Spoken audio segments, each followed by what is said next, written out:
All right. Welcome back to episode 2 of this. I don't know what to call it yet. My Journey series. I'll think on the name. Or if anybody's watching this and wants to comment, this is my documented journey of what it kind of takes to get to my first milestone is to get to 10K months with my coaching business. And so far this year, I've had 1 month that was 2.5K. That's it.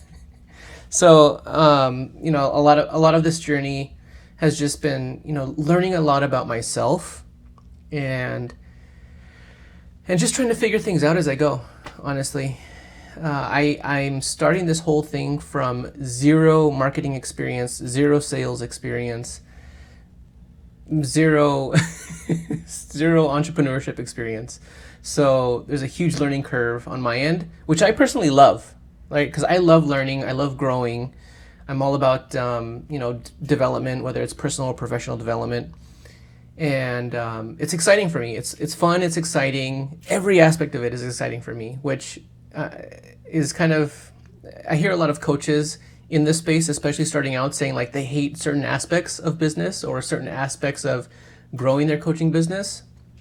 And I just ask myself, like, why? Like that, it doesn't matter what aspect you're learning, it's going to help you make money somehow. And it's going to help you have more impact somehow. It's going to allow you to connect with people. And I think that fundamentally that's one of the reasons why we get into coaching, is because we love connecting, we love supporting people, we love inspiring people to change themselves, empowering them, giving them the tools, the guidance, the support to be able to do that.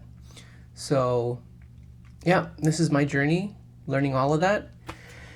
This video is going to be a lot shorter for sure, because I have my bullet points kind of scripted here. Not scripted, but because I told you this wasn't going to be scripted from episode 1.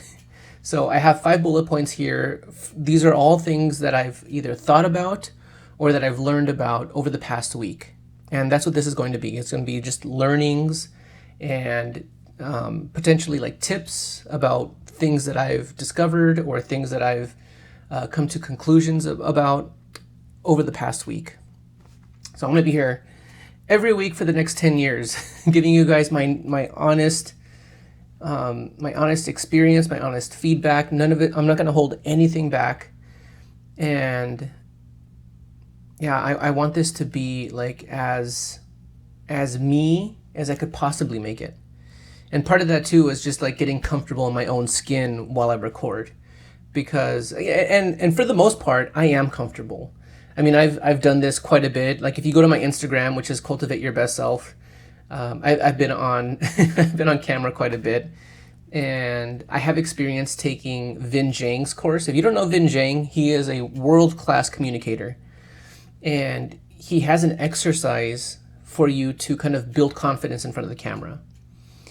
And I ran through that for, I forget how long it was, maybe like 2 months straight. And all it is recording yourself for 5 minutes at a time, every single day, talking about literally anything. And I can't tell you like how nervous I was talking in front of the camera, even knowing that no one was going to see it. Nobody was going to see it. But yeah, for whatever reason, I just got like nervous. I got sweaty, and yeah, I mean that whole thing helped for sure, because the more I put myself in that situation, the more familiar I felt with it, and the more comfortable I got with it. So yeah, so that's helped, if that's something that you want to improve or practice. What else? There was something I wanted to talk about when it came to being comfortable. Oh yeah, I just remembered. So I want this to be as much of a conversational, like, I don't want this to be like I'm talking at you. I want this to be like I'm actually speaking with you. Like you're here with me, and I'm sharing like the things that I've learned over the past week. And that's going to take practice. That's going to take practice for me to do, which is fine. I'll get used to that. Should probably have a water here with me. So, okay, I'm keeping track of the time. I'm like 5 minutes in, so let's get started with this, all right? Because I don't want this to be as long as the first episode. I had my business coach say, hey, I got 20 minutes in and I had my fill of Josh. So I'm going to try and limit this to like 20 minutes or less. So let's get started and dive into the first topic. So the first one is good versus bad ambition.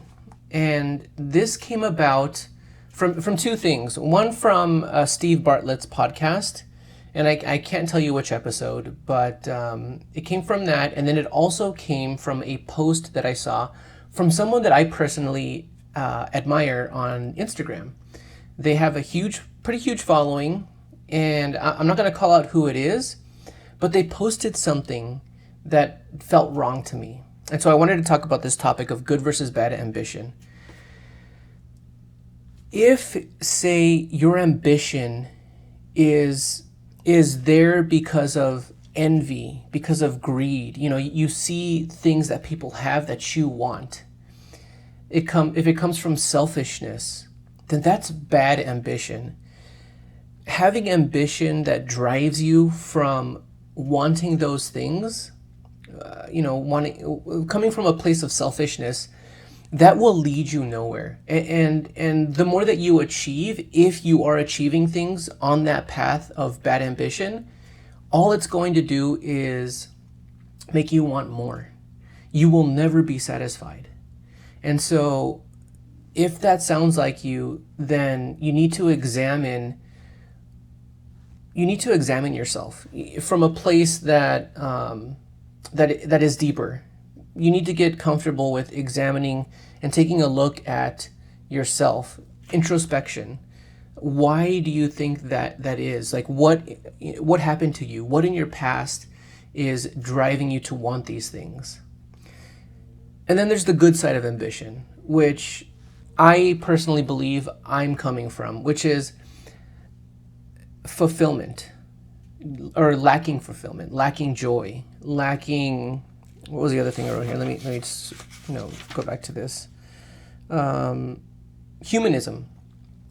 Just feeling like we're here to help other people, and that our actions are a reflection of how we think the world should be. That's the good type of ambition. And that's the ambition that drives you to make an impact in the world. It drives you to solve problems for people. All of those things will be incredibly satisfying if you're able to figure out how to do it. And honestly, like, part of that journey of figuring stuff out is fulfilling to me as well. It isn't for a lot of people, but I think a lot of people get lost in focusing on the outcome, focusing on what the goal is. And, I am personally more about objectives versus goals, because objectives are things that you kind of consistently do in order to get to an outcome. And if you enjoy your objectives, then the outcome is kind of like the cherry on top. And I've spoken about this before on my Instagram, but it's like, how did I describe it? The journey is the whole freaking Sunday. The journey is the whole freaking Sunday. And the outcome that you're shooting for, that's just the cherry on top. But if you enjoy the entire Sunday, then you are going to be much happier, much more satisfied with what you're doing than if you're only focusing on the cherry.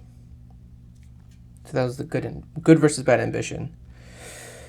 The next thing on here is success. Okay, like this came from, let me actually read what I wrote here. The only reason why anyone is more successful than you is because they've taken more risks and they've made more mistakes. And that's kind of like this second topic. What did I write here? More risks plus more mistakes. And this leads into, like, what do I mean by mistakes? And some people will define it as failures, like risks and failures. But I don't like using the word failure. And my third topic is completely redefining failure. But let me jump into this really quick. Mistakes are actions that didn't yield desired results. Let me repeat that really quick. Mistakes are actions that didn't yield desired results. So, on my stories this week on Instagram, I wrote that success is a combination of actions performed and desired results. So, actions performed plus desired results equals success. And mistakes are just actions you perform that didn't give you the desired results. You have to do enough of those in order to get the desired results. And I think that's what trips people up, is that they don't realize that sometimes it takes years of performing actions, getting feedback from, either coaches or getting feedback from your audience. If it's like growth on YouTube or Instagram, it's getting feedback so that you can improve on the actions that you perform. And when you do that, that's going to set you up for success. It's like I honestly believe that given enough actions performed, you will eventually get the desired results.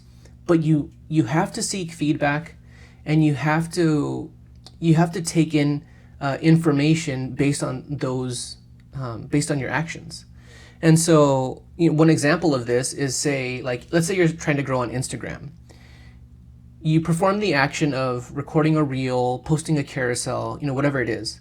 And the data that you need, the feedback that you need, comes from the stats of your posts. So let's say 2 or 3 days later, you check how many views you got, how long they stayed. It actually shows the duration of their stay. They only stayed for 4 seconds of your 30-second video. So maybe that means whatever your hook wasn't strong enough.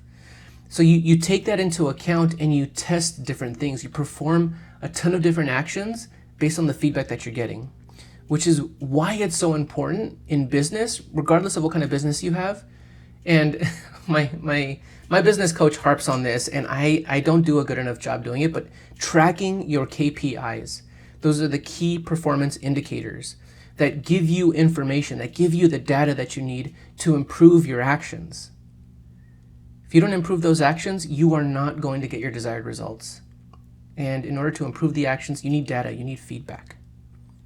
So that was, anyone that is more successful than you, they've just made more mistakes and taken more risks. That's it.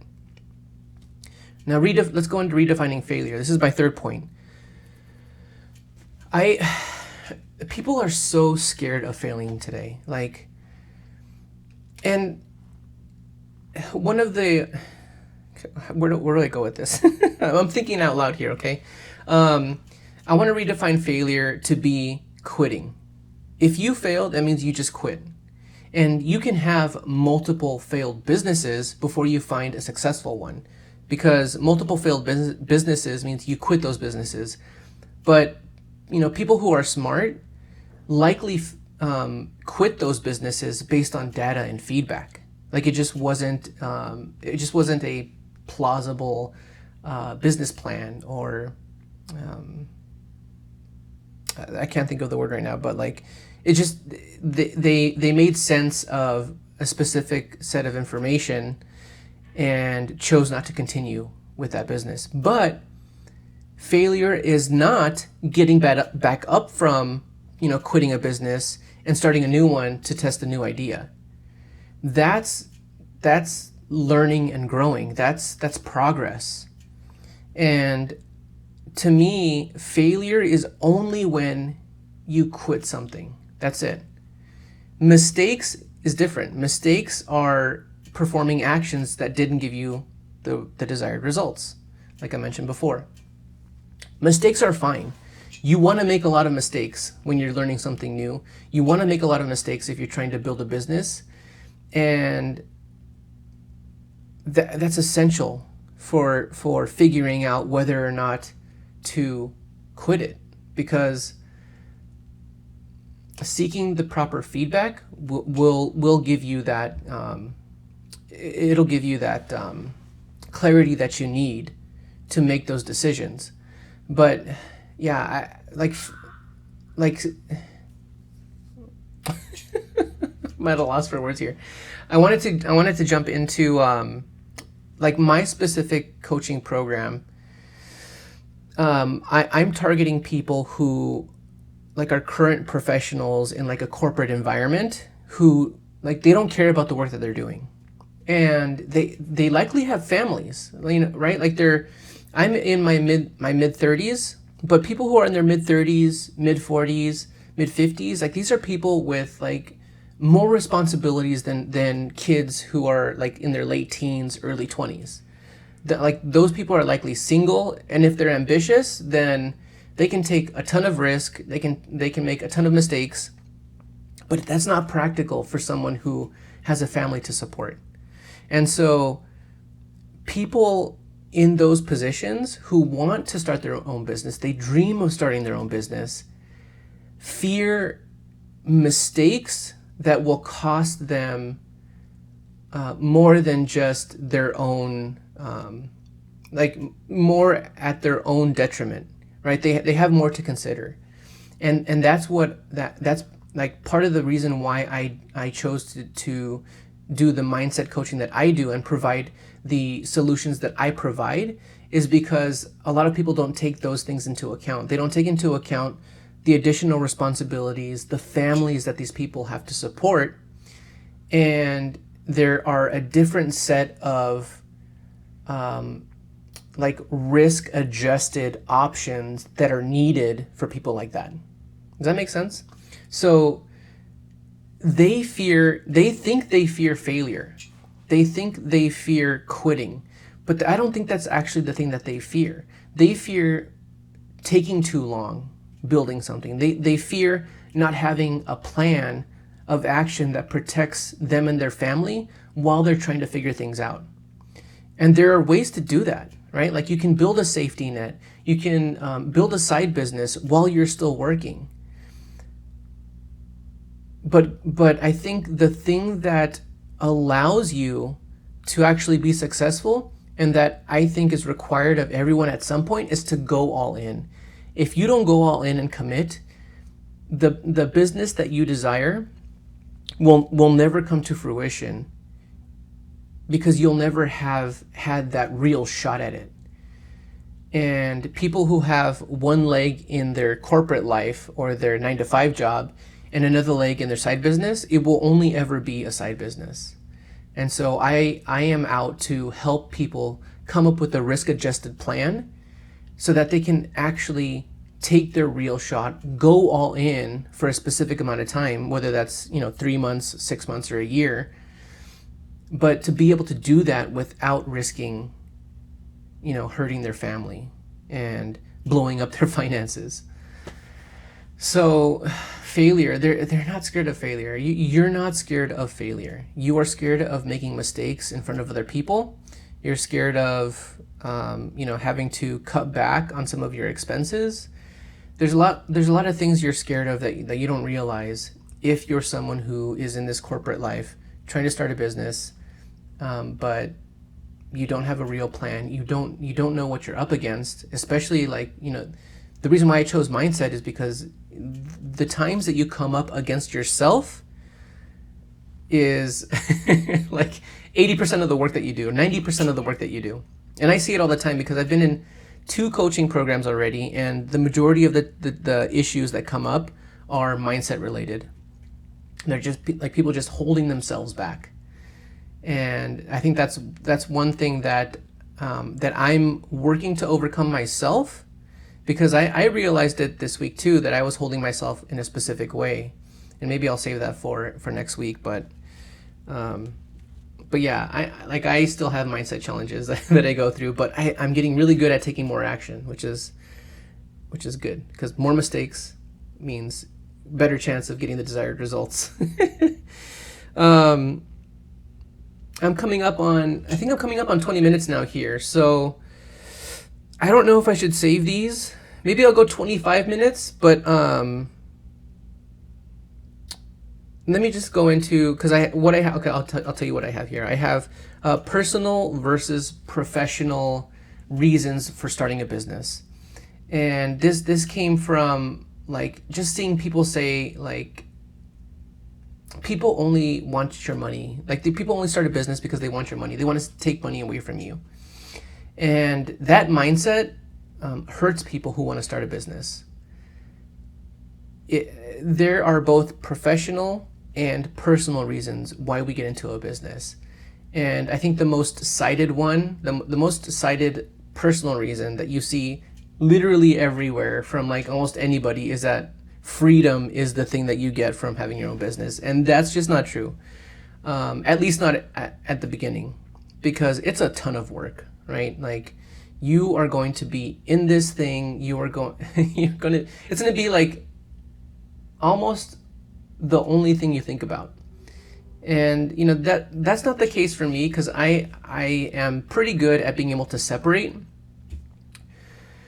But I do find myself, you know, even when I'm spending time with my family, I'm thinking about business. I'm thinking about ideas that I could talk about. I'm thinking about ways to execute an offer, ways to execute a reel to help me connect with more people.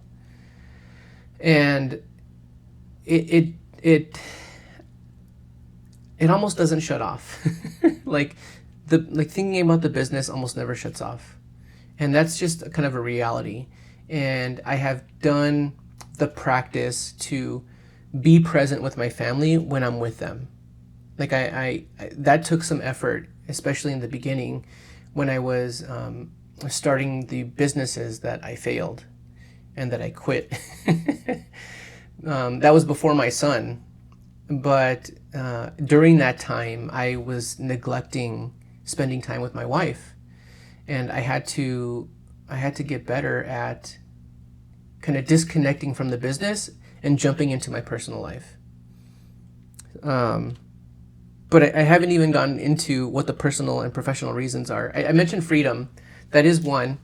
But I think a lot of entrepreneurs and business owners out there who are promoting this, like ditch your 9 to 5 and get the freedom that you actually want.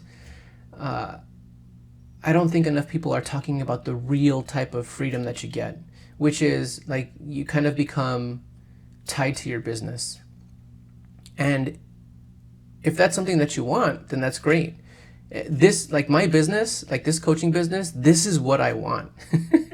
Like the way that I specifically support and guide people, like I want to figure out ways I can do it better. Like I want nothing more than to figure out ways to improve and to serve my clients in the best possible way that I can, so that I can spread this. Like eventually I want to be able to spread this, like the mindset portion of my program. Like I really want to like test it and improve upon it and get it to a point where like almost anyone that comes into my program will, after going through that phase of my program, are the most confident, ambitious, like self-trusting people that you would ever meet. Because that's what I am. It took time to get there, but that's what I am.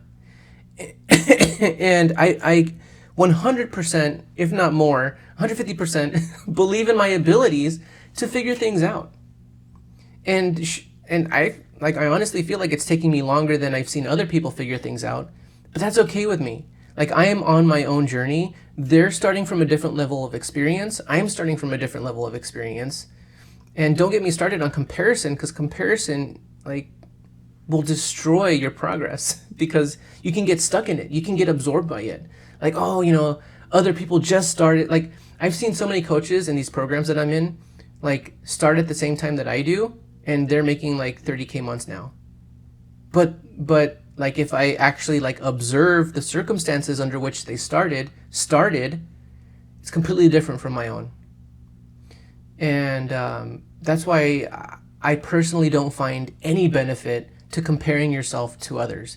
Compare yourself to the past version of you. Compare yourself now to who you were yesterday. Did you improve from who you were yesterday? Did you get a little bit better? And I talked about in my last video about this whole 1% better thing. Oh, did you just get a little bit better? And if you didn't, why not? Because that's what's going to get you to where you want to be. And that's what I kind of it's kind of what I rely on to get me to where I want to go, to just get a little bit better every single day. The last thing on here, and what am I at? I'm at 25 minutes. Okay. This is going to be the final thing, I promise. This is kind of a personal update. So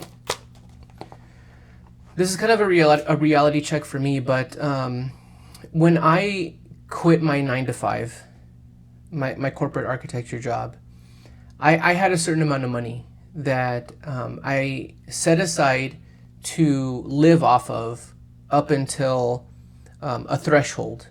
Because, like I mentioned before, like I have a family and I don't want to put them in jeopardy, like trying to, get my business off the ground and up to my first milestone of 10K months.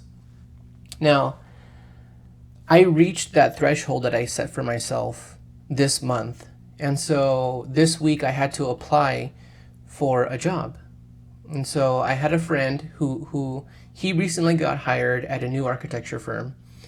And he's like, hey, like they're looking to hire people. And do you want me to ask if, you can do part-time? I said, yeah, like ask if I can work there part-time. So he asked, and the architect owner said yes. So I applied there today.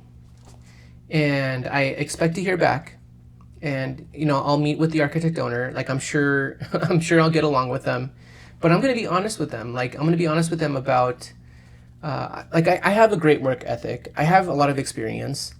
And I'm not going to, I'm not going to shit on their job. Like, I'm not going to, perform poorly just because, like, I'm an entrepreneur and I want to do this full time. Like, I have been doing this full time for the past 5 months and have not been able to generate an income. And I'll get into why that is in the next episode. But that's my own journey. Like there are things that I've had to learn, things that I've had to do or not do, and things that I've had to come to the realization of to get to where I am today. And now I'm in a better position now to, start to make some real money. But one of the key components of a business, and I got this from Alex Hermosi this week. He said that if he were to start a business, the 3 main things he would focus on is building, promoting, and delivering. And I've been building, and I've been tweaking my, what I'm building. I've been refining what I'm building. I have not been promoting, and I guess I'll talk about it this week. I have not been promoting, and I have not been delivering. And the reason why I haven't delivered is because I haven't been promoting. There's no one to deliver to because I haven't promoted my program and my offer. That's my bad. I need to honestly, when I had the outline for my program, that should have been the point at which I started promoting it and getting people in and improving from there. But, mindset, I came up against myself. I felt like I had to, grow my audience. I felt like I had to generate more tools and more resources for my potential clients. But what good is all of that, if when I actually bring people in, they're like, oh, I don't really need that. Honestly, the outline should have been enough, and I should have started promoting from there. And I had to talk about this with my business coach, and they were like, yeah, start promoting, man. You're ready. So, yeah, okay, 30 minutes. I'm going to leave it at that. But, yeah, there's a lot of stuff to talk about when it comes to this stuff, and it's all a learning experience. It's all a learning experience, but you have to take action, and you have to take enough action. It's not all going to be right. You're going to make mistakes. That's what I'm learning. And that's kind of like, the thing that is probably the biggest takeaway from this past week is like, take more action, even if it's not the right action, even if I'm not getting the desired results, because the desired results will come. They will. I believe that 100%. But right now, I need to promote and I need to take more action. All right. I'll see you guys next week, episode 3.